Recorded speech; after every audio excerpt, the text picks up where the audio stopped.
Unong ay ktien bahak lidu ka BJP uba MH Kharkrang hak arpulai trik naiwiang.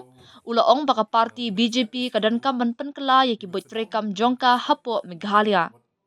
Kani ka jingkren ka jong u kala wanlong hadien baka BJP kala syarem keput hak election shiteng samai kabadang syudap hagam bigri ha kaba ukurtong jongka ubaderu UMDC bamenta Bernard and Marang ula do security da kabayok tang nyos pak shiphovon.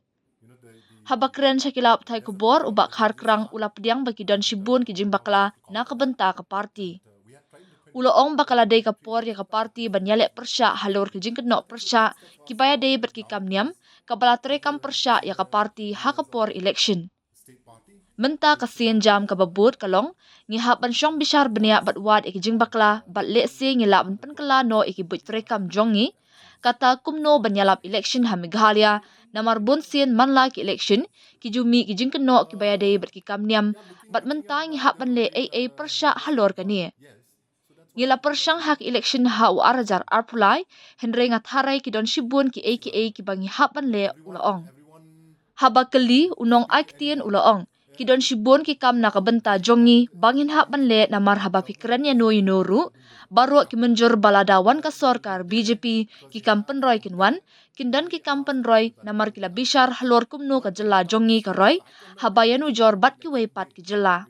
Henry habala poi hai ki benta bakat dua shwa ki election bat hashwa ban lai sya ka jinga thap vote kumta ru ki jumi ki jingkeno ki baya dei bat ki kam niam.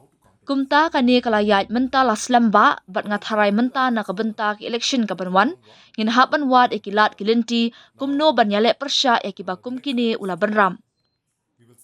What went wrong? I think so.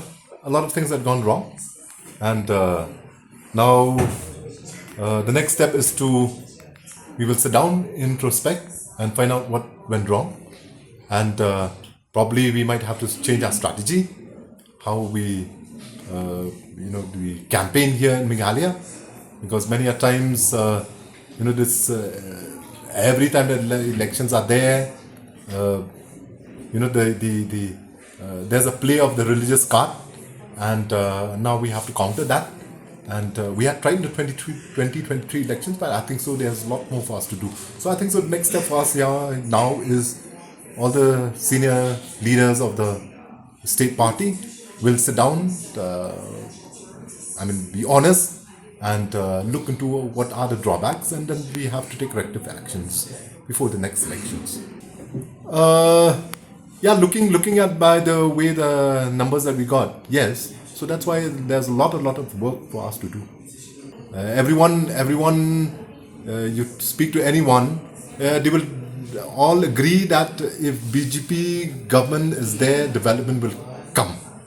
Development will be there because they have compared the way our state is developing with the other states. But when it comes at the back end of just before the election date or before the casting of the votes, then the religious card come to the picture.